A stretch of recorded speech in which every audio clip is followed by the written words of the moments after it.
Just tomorrow, May the 6th, we get the new expansion for Neverwinter, Module 31. So in this video, I want to go over my Paladin Justicar build for tanking the new Trial Shackles of Divinity.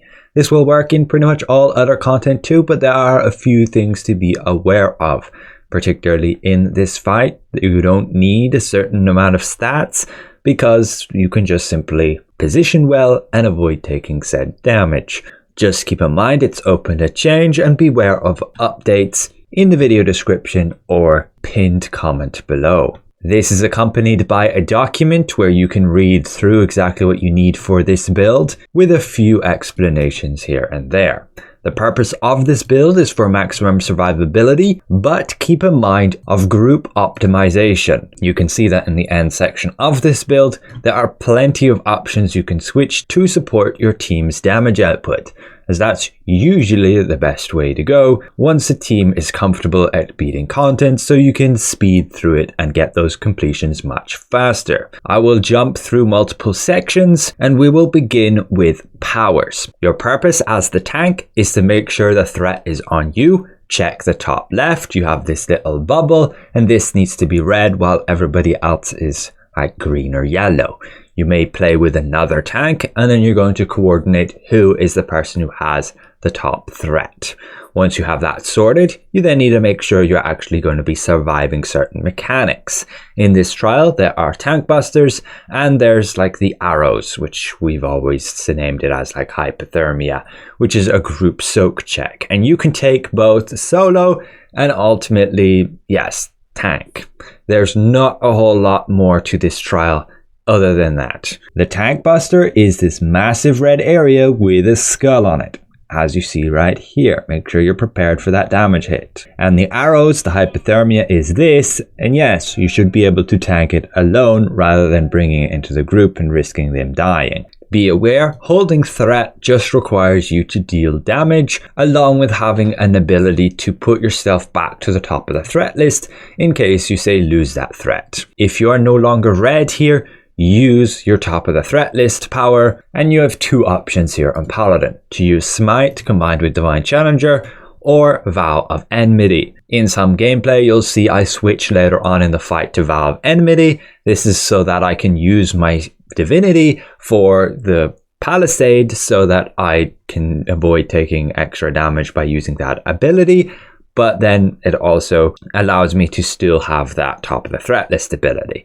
You just have to be cautious of this because then you don't have a lot of other threat generating abilities. Smite by itself deals a lot of damage and so will help you maintain threat simply by using it. And again, in order to be top of the threat list, it's simply dealing damage, and all your damage is multiplied by a certain amount based on your threat modifier, Oath of Protection, and abilities which have increased threat. You can look for more detailed videos on that, but we use this setup with Shielding Strike for stamina regen, Radiant Slam for a gap closer, Smite for the high damage, and then the top of the threat list capability. Use this during an artifact call. It's a burst window when everybody casts their artifacts to debuff the boss, make them take increased damage, and you just want to take advantage of that by dealing as much damage as possible during that artifact call as well, like using your Divine Judgment if need be. Absolution is simply so you can take less damage when you need to, say when you're going to take a tank buster, and Binding Oath for the stamina regen. You do have the possibility of going Sacred Weapon for more threat and also more stamina regen if you say don't need the survivability of Absolution. Or even if you're never tank switching, you could potentially have Sacred Weapon instead of Smite, as long as you can hold threat still. Daily powers, again, Divine Judgment for threat, Divine Protector for survivability. This is huge. Combined with this feat, gives you up to 30% less damage taken and 30% awareness. But keep in mind, awareness is not actually very useful in this trial. You can very simply position yourself so that you never have an enemy behind you and then the boss never deals any combat advantage damage against you. Thus, awareness is completely pointless here. Be aware the devs might decide to change this as per our testing on preview, so be aware of future updates, again in the video description or pinned comment. But if need be, this will get you maxed out on awareness. Class features here, we have Aura of Valor to help with threat. If you don't need that, you can definitely run more support like Aura of Wrath, Aura of Protection, but just don't be losing threat. If you're losing threat, you're failing at your primary goal. So focus on that first. And then Divine Challenger to make sure Smite is atop of the threat list power. If you're not using Smite, say Vow of Enmity instead, you can use Composure. For the fates, you pretty much just go with all these. There's not really anything better. At the beginning of the fight, you're going to want to optimize to make sure you have the threat. You're going to usually begin with an artifact call, casting your artifact, your mount power, and then you're going to go into your Divine Champion here and use like a Smite, another Smite, then your daily power, another Smite, another Smite. You can use all of your divinity just within these 10 seconds. That way you maximize your damage output and you make sure you're always going to be red. Outside of the artifact call, you pretty much just need to keep an eye out on these bubbles of your allies, and if anybody's approaching orange, make sure to go and use another smite. Block as much damage as you can, you will gain divinity as well, and you can use those smites. And that's it. Otherwise, you're swinging your at-wills, using Binding Oath to get stamina back, and using Absolution with your daily power to soak like tank busters. Now we will jump to our gear and stats, and you can see what we're using here. The primary stats you want to focus on are going to be defense and critical avoidance. Awareness is useless in this trial. You can position yourself so you never have these red orbs behind you. As soon as you see you're taking damage with a sword icon, you know you're taking combat advantage damage, and that's when you're positioning yourself like in between a ball and the boss. Critical avoidance, you need it for the tank buster, and deflect is useless. Pretty much anything that's meaningful in this trial cannot deflect. From there, you just want to stack hit points. Just be aware, Forte can help getting more defense, incoming healing can help healers heal you, recharge speed to get your abilities back faster, action point gain to get your daily power back faster, stamina regen to fill up your shield quicker. Movement speed can be particularly useful in this trial too, and I recommend at least about 50%.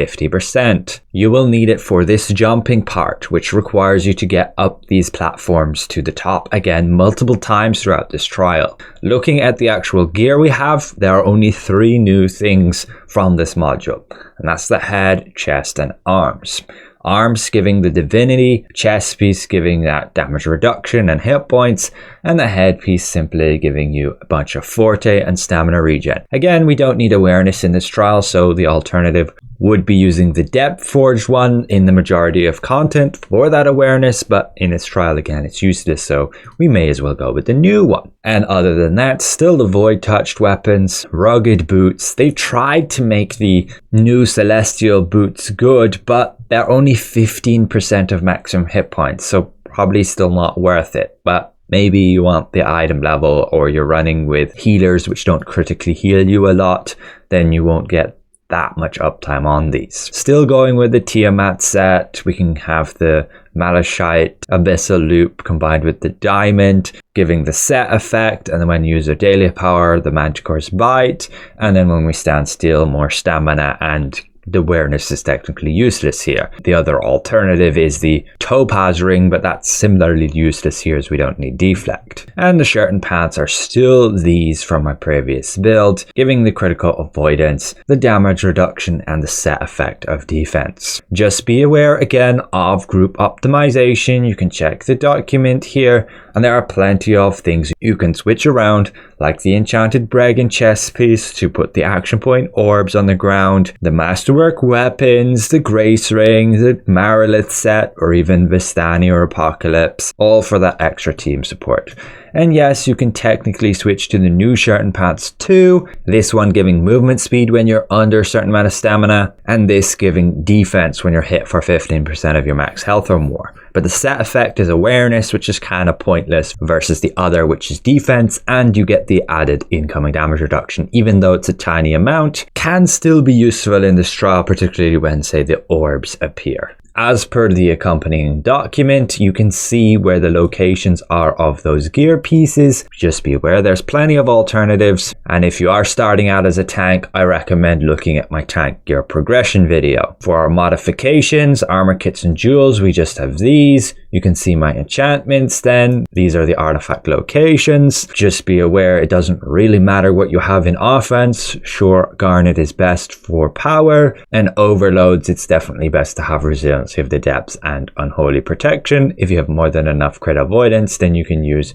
Bulwark of Brimstone. For your boons, you're pretty much just going for these. You will want like all of them if you can, but this is out of reach for a long time still. Just prioritize getting Blessed Advantage, Enhanced Application, all the hit point ones, movement speed ones, then crit avoid, defense, awareness. The lingering potions can be useful too, and extra damage and damage reduction against enemy types. Guild boons are as follows. Just try and have that revive sickness for in case you might die, because otherwise you lose a ton more hit points. And in terms of companions, right now I have like Angel of Protection, but this is just an example of one you can use to support the team. There are plenty out there, and because this is a trial, there's a lot of options to use, and you pretty much just want everybody on a different one. You're going to have the damage support ones like Dritz, Portobello, Spine Devil, Flapjack, Tutor, and you're definitely going to want to need a Black Death Scorpion here in order to get combat advantage damage against the angel here, the Valkyrie. So you'll just go with one of those. And then your companion bonuses and gear. You can see what we have here. This is from the Mountain of Flame. We will be getting newer ones that you can obtain, and I'll potentially update with those later, getting like defense and crit avoidance. Companion bonuses are a bit up to change. Armor break here will depend on the group, but you want to have like one of these for team support. If not, redemption for a bit of self-heal. I usually use Elena Cartel here for the extra damage. This is quite significant and gives you a ton of extra threat. But if you're in a tamed raptor group, they'll want you to have this.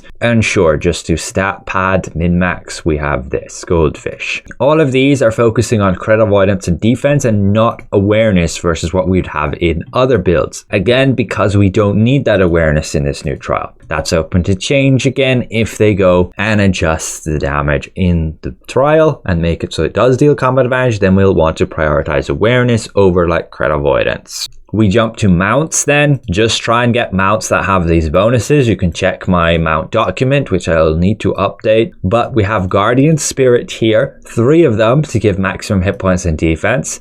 Don't be afraid to switch one of these over to like Gladiator's Guile if you need the movement speed. And the insignias themselves are Fortitude and then Courage.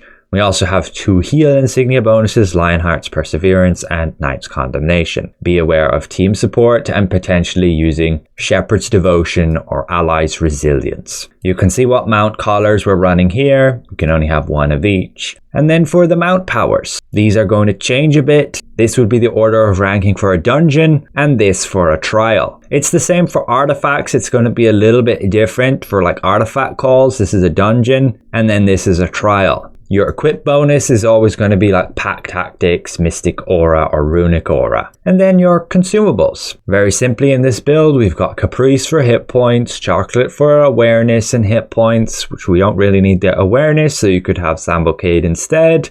And you also want to have the Elixir of Steadfast Devotion for the defense, and the awareness is again kind of pointless in this trial. And you can also run an additional potion for defense or deflect, which is again pointless in this trial. And as for your belt items, you'll want a Stone of Health, ideally the Blazing Aegis and the Chain of Scales. And that's it for the entirety of this build. Just be aware again of group optimization and being able to switch to all these different abilities to improve your team's damage output. Keep in mind, this is a build of something to work towards.